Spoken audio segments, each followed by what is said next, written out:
As a game design major, something important and fascinating to me is the clockwork and inner workings of games. How they function, what makes them successful or not, and especially what makes them stay relevant over the years. Yu-Gi-Oh! Is no different.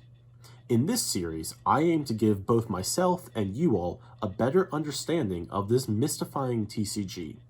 Everyone take a seat, it's time for game design in Yu-Gi-Oh! Hey guys, go Hokies. Yeah, so this is the face of Desperate Dog 48, in case y'all didn't know, because I know some of y'all didn't. Hi, hello.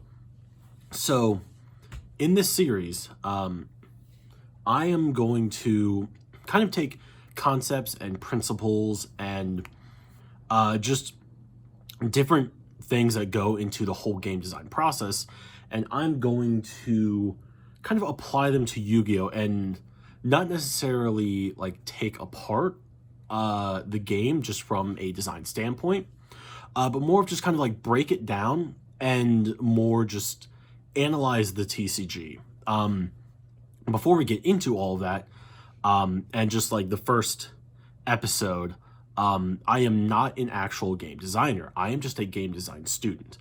What that means is I am currently learning all of this, and as such, I am not any end-all be-all final say on game design or the game design process, and everything I say in these videos and in the series could be something that is a concept I yet don't fully grasp. I will be researching all of these before I try and do them. I will be going back over notes. I will also have like a bibliography, sources in the description, as well as in that intro. The beginning definition of what a game is comes from the book Rules of Play, and it is a really great book. Like, if you are interested in game design at all, or just enjoy reading about that kind of stuff, I highly suggest it. Seriously, like a wonderful thing. Okay, so from the title, you saw probably three words that you might not have recognized: Agon, Alea, and Mimesis. What these are, they are elements of game design. Agon is the element of competitiveness to a game, Alea is the element of chance in a game, and Mimesis is the element of role-playing. These kind of form a pie chart to games, so every game will have different percentages to it. For example, a game like Minecraft might have super low Agon, like super low competitive like abilities to it. However, it will have higher Alea and higher Mimesis, as you can have more, like there's more chance with drop rates and stuff you find while mining. And for Mimesis, there's a lot of role-playing that can be done in Minecraft. As for a game like Overwatch, the Agon is going to be much higher because Overwatch is a very competitive game, and it's, there's a ton of esports teams that make good money doing it. So this is stuff that don't apply in the same, they all apply to games, but again, because they make a pie chart and that pie chart is specific and different to each game, they change and kind of vary. Why are you driving around while I'm recording, sir? This isn't the only street. So yeah, that's kind of what Agon, Alea, and Mimesis are.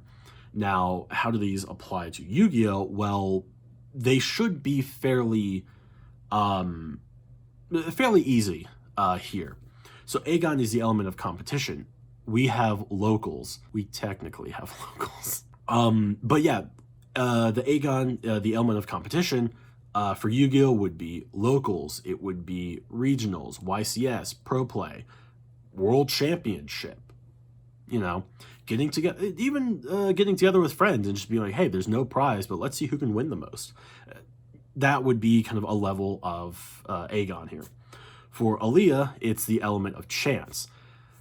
This is also one that's going to be a bit more kind of like out there, kind of obvious, I guess. This is us shuffling our cards, shuffling our decks, and then like the cards we draw off of stuff like Pot of Extravagance, Pot of Desires, Pot of Duality, Pot of Greed, if it ever gets legalized. Please, No. And then, of course, our starting hand, our draw phase, etc., etc. That is the element of chance in Yu-Gi-Oh! And all TCGs. Even gambling, like it's the randomness of you don't particularly know what's coming next. And, also kind of why we do stuff to try and boost deck consistencies and try to improve our draw power in Yu-Gi-Oh!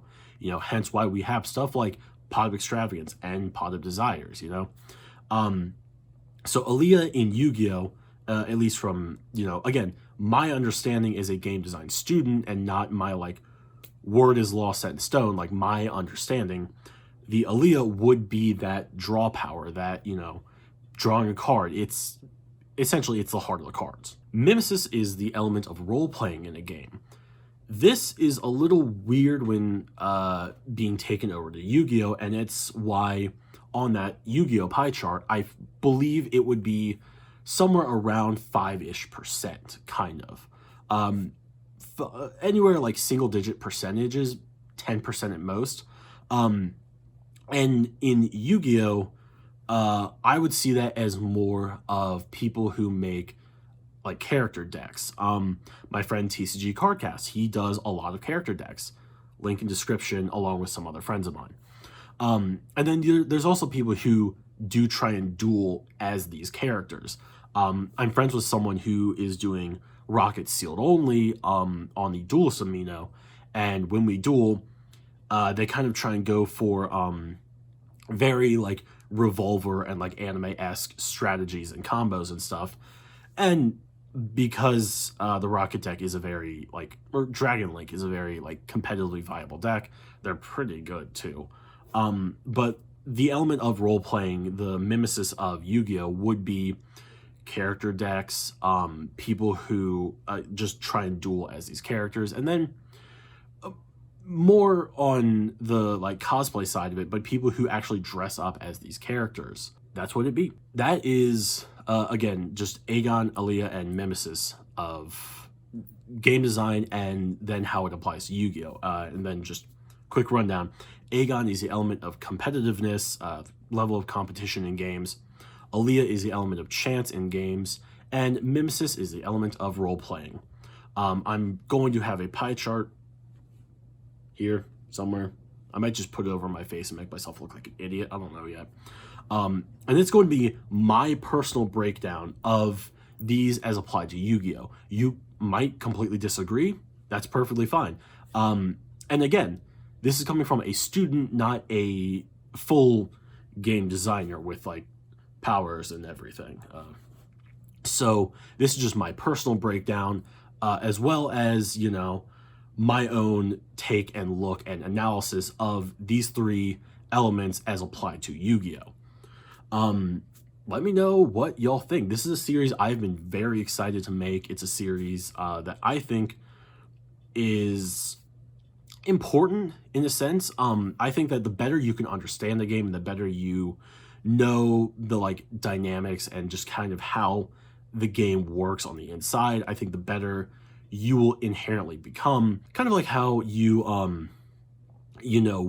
learn interactions and rulings to best analyze what cards and stuff that we want to put in the deck. I feel like knowing just from a design standpoint why Yu-Gi-Oh! Works, why it's been successful, and why it's been relevant will help, in a weird sense, create better duelists out of us. But let me know what you all think. I fully intend on continuing this series no matter what. If it's not successful, I'm sorry you'll have to deal with it. If it is successful, thank you. I appreciate it. Yay. Anyways, thank you guys so much. Here's my, I guess, official face reveal here. Hi.